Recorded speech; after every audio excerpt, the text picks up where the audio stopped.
We humans are a strange breed, unique in the universe. Of all the races met among the stars, only Homo sapiens thrives on deliberate self-delusion. Perhaps this is the secret of our greatness, for we are great, in power if not in supernal wisdom. Legends, I think, are our strength. If one day a man stands on the rim of the galaxy and looks out across the gulfs towards the seedy suns of Andromeda, it will be legends that drove him there. They are odd things, these legends, peopled with unreal creatures, magnificent heroes, and despicable villains. We stand for no nonsense where our mythology is concerned. A man becoming part of our folklore becomes a fey, one-dimensional shadow image of reality. Jack Merrill, the Jack Merrill of the history books, is such an image. History, folklore's jade, has daubed Merrill with the rouge of myth, and it does not become him. The Peacemaker, the chronicles have named him, and that at least is accurate in point of fact, but it was not through choice that he became the Peacemaker, and when his peace descended over the worlds of space, Merrill, the man, was finished. This I know, for I rode with him, his lieutenant, in a dozen and more bloody fights that earned him his ironically Pacific laurels.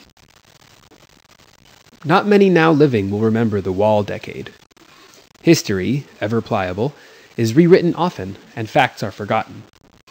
When it was gone, the Wall Decade was remembered with shame, and so was expunged from the record of time. But I remember it well. It was an era compounded of stupidity and grandeur, of brilliant discovery and grimy political maneuver. We, the greedy men of space, and that includes Jack Merrill, saw it end with sorrow in our hearts, knowing that we had killed it. If you will think back to the years immediately preceding the Age of Space, you may remember the Iron Curtain. Among the nations of Earth, a great schism had arisen, and a wall of ideas was built between East and West.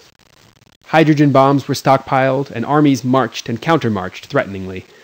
Men lived with fear and hatred and distrust. Then, suddenly, came the years of spaceflight and the expanding frontiers. Luna was past. Mars and Venus and the Jovian moons felt the tread of living beings for the first time since the dawn of time. The larger asteroids were taken, and even the cold moonlets of Saturn and Uranus trembled under the blast of Terran rockets. But the Iron Curtain still existed. It was extended out into the gulf of space, an intangible wall of fear and suspicion. Thus was born the Wall Decade. Jack Merrill was made for that epoch. Ever in human history there are those who profit from the stupidity of their fellows. Jack Merrill so profited. He dredged up the riches of space and took them for his own, and his weapon was man's fear of his brothers. It was in Yaqui, down canal from the Terran settlement at Canalopolis, that Merrill's plan was born. His ship, the Arrow, stood on the red sands of Syrtis Major, waiting for a payload to the outer system. It stood among a good many like it. The Moon Maid, the Gay Lady, the Argonaut, and my own vessel, the Starhound. We, the captains, had gathered in the Spaceman's Rest, a tinkling gin mill peopled with human wrecks and hungry-eyed, dusty-skinned women who had come out to Mars hoping for riches and had found only the same squalor they had left behind. I remember the look in Merrill's eyes as he spoke of the treasures of space that would never be ours, of the gold and sapphires, the rubies and unearthly gems of fragile beauty and great price. All the riches of the worlds of space passing through our hands and into the vaults of the stay-at-homes who owned our ships and our very lives. It seemed to me that Merrill suffered as though from physical pain as he spoke of riches. He was nothing if not rapacious. Greedy, venal, ruthless, all of that. 5 of us, he said in a hard voice. Captains all, with ships and men. We carry the riches of the universe, and let it slip through our fingers. What greater fools could there be? Oh, he was right enough. We had the power to command in our hands without the sense to grasp it firmly and take what we chose. And mark you, my friends, Merrill said. A wall has been built around Mars. A wall that weakens rather than strengthens. A wonderful, stupid wall. He laughed and glanced around the table at our faces, flushed with wine and greed. With all space full of walls, he said softly. Who could unite against us? The question struck home. I thought of the 5 ships standing out there on the rusty desert across the silted canal. 5 tall ships against the stars. We felt no kinship to those at home who clung to creature comforts while we bucketed among the stars, risking our lives and more. We, the spacemen, had become a race apart from that of the home planet.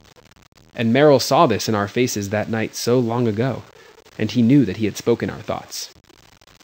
Thus was born the Compact. Gods of space, but I must laugh when I read what history has recorded of the Compact. Merrill, filled with the wonder of his great dream, spoke his mind to the captains. He told them of the sorrow in his heart for his divided fellow men, and his face grew stern when he urged them to put aside ideology and prejudice and join with him in the Compact.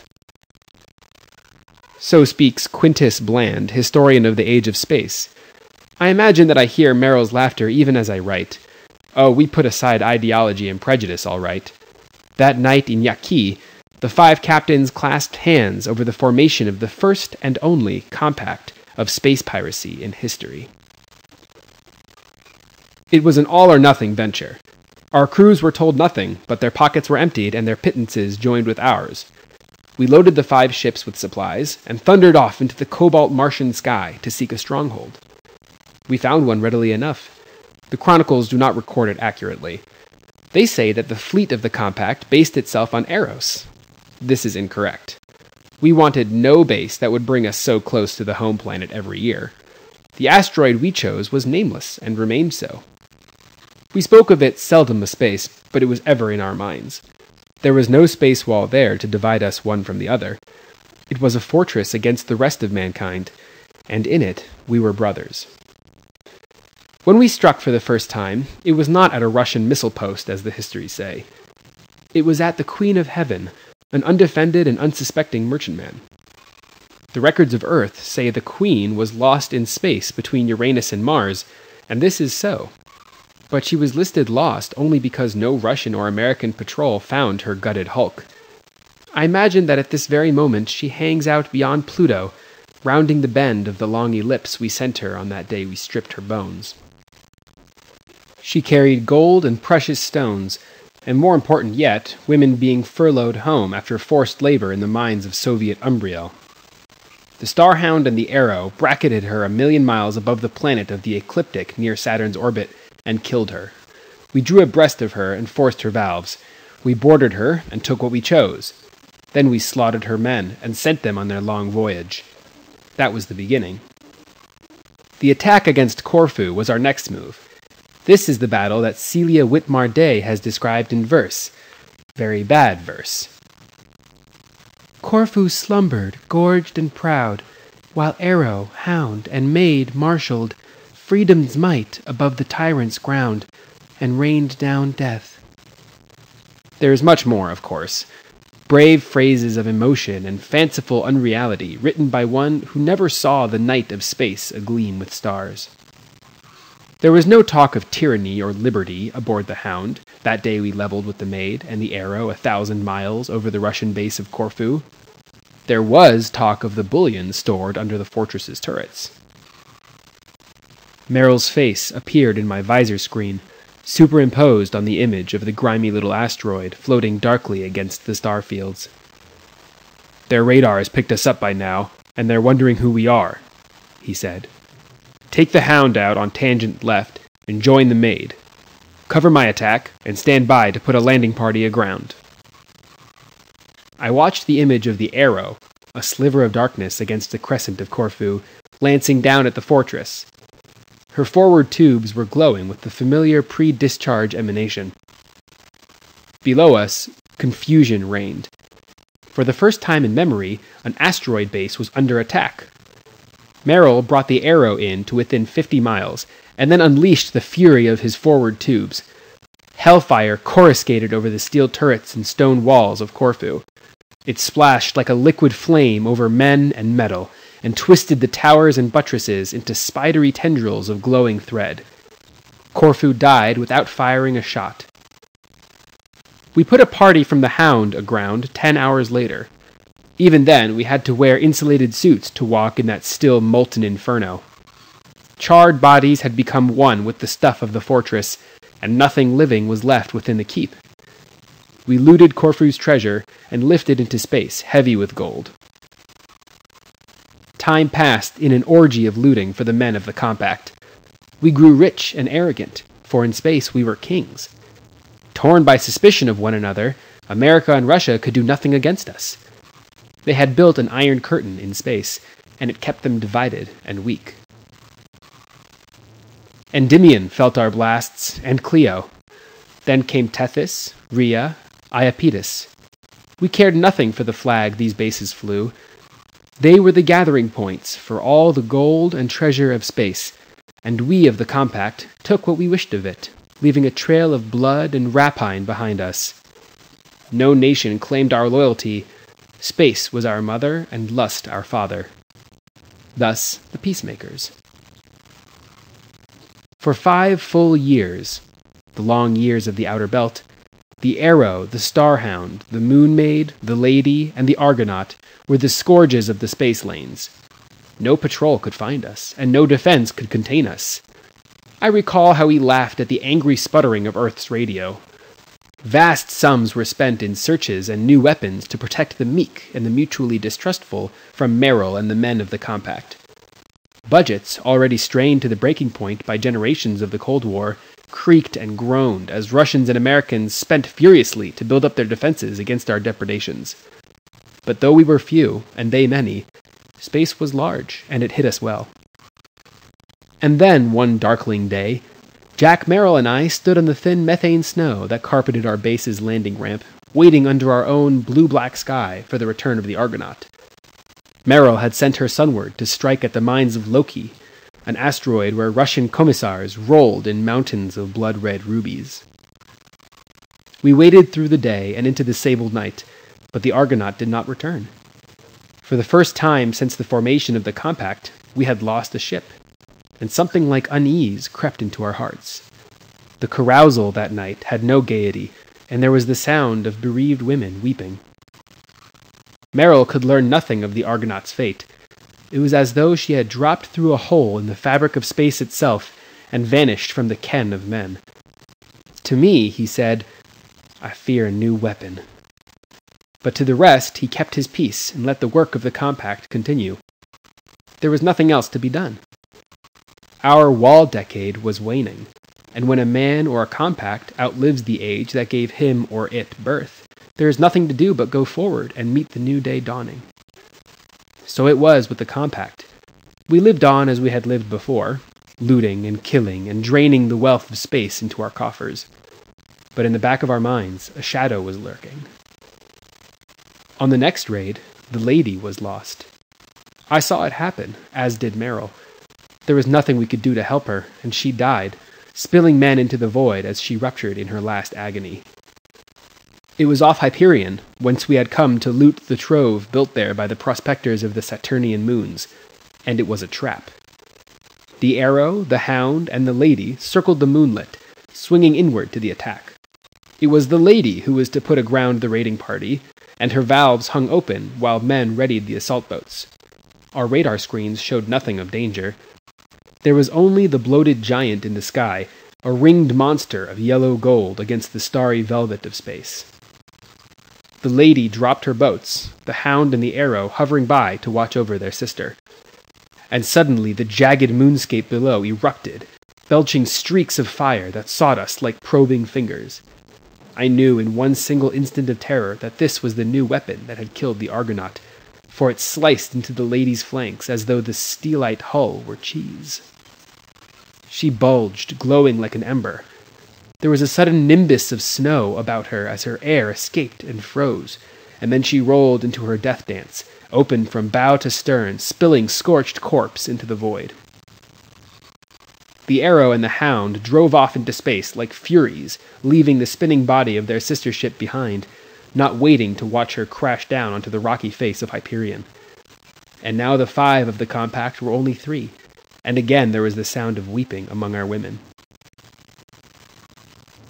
2 months after that engagement, a single assault boat returned to base. It was the lone survivor of the ladies' landing party. By some miracle, the 3 men aboard had escaped the Holocaust. They had landed and been captured, and then they had fought their way free and into the void once more.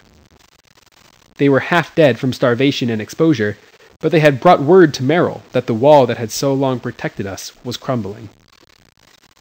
Merrill sought me out, his lean, hard face grim and set. "There was a Russian among the Americans on Hyperion," he said. "A prisoner?" It was my hope that spoke so, not my sure knowledge of what was to come. Merrill shook his head slowly. "A technician. They developed the beam that killed the Argonaut and the lady, together." His voice was harsh and bleak. Then suddenly he laughed. "We've touched them," he said. "Touched them on their tender spot, their purses." He bowed low, filled with bitter mockery. "Behold the diplomats, the men who are accomplishing the impossible." And I knew that his words spelt doom. Doom for the compact and for the wall decade that was our life. Yet we did not stint. In that year we raided Dione, Io, Ganymede, and even the American naval base on Callisto. We gutted 6 Russian and 4 American rockets filled with treasure, and we ventured sunward as far as the moons of Mars. We dared battles with patrol ships and won. We killed the destroyer Alexei Tolstoy off Europa, and we shattered an American monitor over Syrtis itself and watched the wreckage rain down on Yaqui, the place where the compact was born. And we lost the Moon Maid. The radio told us the story. Other new weapons were being developed against us, and here and there American and Russian spacecraft were seen in company for the first time in the history of the age of space. Convoys were formed from ships of both flags to protect spatial commerce from the imagined Great Fleet of the compact. None knew that only the Arrow and the Starhound, small ships, weary ships, were left to face the slowly combining might of Earth. And then at last the pickings, growing slimmer always, diminished to the vanishing point. Merrill stood before us and gave the assembled crews their option. "The treasure hunt is over," our captain told us, "and those who wish may withdraw now. Take your women and the spaceboats and return to Mars. You have your shares, and you can live in comfort wherever you may choose. If you wish it, go now." Some few did go, but most remained. I watched Merrill's face and saw one last plan maturing there. Then he spoke again, and we all understood. One last raid, to take Luna and command the world. "Still the unity of mankind was not secure, and Merrill, filled with impatience for his great dream, decided on one final stroke. He would descend on Luna Base itself with his fleet, and commanding all Earth, he would drive men together, even though it might mean his own death. With this plan of self-immolation in his heart, the peacemaker ordered his hosts and sought the pumice soil of the mother planet's moon." This is the way Quintus Bland, historian and scholar, puts it down for posterity. I, one of his hosts, would say it another way. We had gutted the solar system of its treasure, and at last men were uniting against us. Our fleet was reduced to 2 small ships and a bare handful of men and women to fight them. Jack Merrill could see the handwriting on the wall, and he knew that all must be gambled on one last throw of the dice. Only with Terra herself under our guns could we hope to continue sucking the juice of the worlds into our mouths. It was all or nothing, for we had grown used to our life, and we could no longer change it to meet the demands of the dawning age of Soviet-American amity. Side by side, the Arrow and the Hound slanted sunward. Mars behind us, ahead lay the Earth-Moon system. 10 years had passed since any of us aboard the compact ships had seen the home world, and though we no longer felt a part of it, the sight of the silvery, cloud-flecked globe touched our hearts, touched them as the sapphires of Mimas or the gold of Corfu touched them. We saw the planet that gave us birth, and we were filled with hunger for it, to own it, command it, make it our own.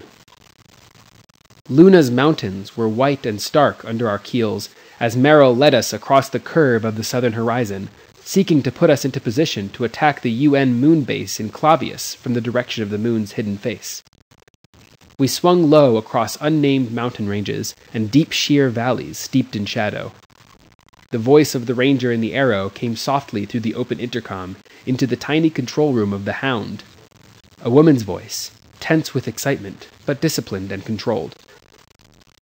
Range 500 miles, 475, 450. And then Merrill's voice, calm and reassuring, giving heart to all the untried ones aboard with his steady, conning commands. 4 o'clock jet. Easy. Hold her. Driver's up 1/2 standard. Steady goes. Meet her. Steady. Lying astern now, the two ships flashing low across the jagged lunar landscape, and a world in the balance. An alarm bell ringing suddenly, and my screen showing the fleeting outline of a Russian monitor above, running across our stern. My own voice, sharp with command. Gun pointer. Here, sir. Get me that gunboat. The Hound's turret wound about with agonizing slowness as the monitor reached for the sky, clawing for altitude and safety. And then there came a searing blast of fire, and the fragments of the Russian gunboat raining down lazily, seeking their eternal rest in the pumice of Luna's hidden face. But they had been warned at the UN base. The monitor had left one dying shriek in the ether, and the waiting garrison had heard. Merrill knew it, and so did I. We moved forward calmly into the jaws of hell. The Arrow attacked from 10 o'clock, low on the horizon, the Hound from 12 o'clock, high. We swept in over the batteries of pulsating projectors, raining down our bombs. The ground shuddered and shook with the fury of exploding uranium, and the sky was laced with a net of fiery death. The Hound shrieked her protest as I swung her about for another attack. There was a sickening swerve and the smell of ozone in my ship. Somewhere, deep within her, a woman screamed, and I felt the deck under me give as one of the questing beams from the fortress below cut into the hull. Airtight doors slammed throughout the wounded vessel, and I drove her to the attack again, hard. The last of the bombs clattered out of the vents, sending mushrooms of pumice miles into the black sky. One battery of guns below fell silent. The Arrow vanished into the night above, and as suddenly reappeared, her forward tubes spewing red fire onto the base below. Then Merrill pulled her up again and disappeared among the pale stars. The Hound's hurt was mortal. I could feel her dying under my hands, and tears streaked my face. Below decks, she was a shambles where the cutting beam from the ground had torn part of her heart out. Still I fought her. There was no retreat from this last raid, nor did I wish any. There was a madness in us, a bloodlust as hot and demanding as ever our lust for gold and treasure might have been. I lashed the face of the fortress with the Hound's forward tubes, frantically, filled with a hateful anguish. I felt my ship losing way, twisting and seeking rest on the jagged ground below, and thinking he had deserted us, I cursed Merrill in an ecstasy of blind fury. Again and again the Hound was hit. I knew then that Merrill's plan had been madness, a last gesture of defiance to the new age of unity among men. The Hound fell at last, spitting fire and gall in a futile dance of death.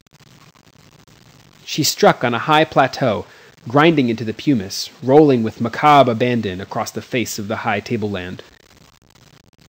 Then, at last, she was still, hissing and groaning fitfully as she died, her buccaneering days gone forever. I donned a suit and staggered, half-dazed, out into the lunar night.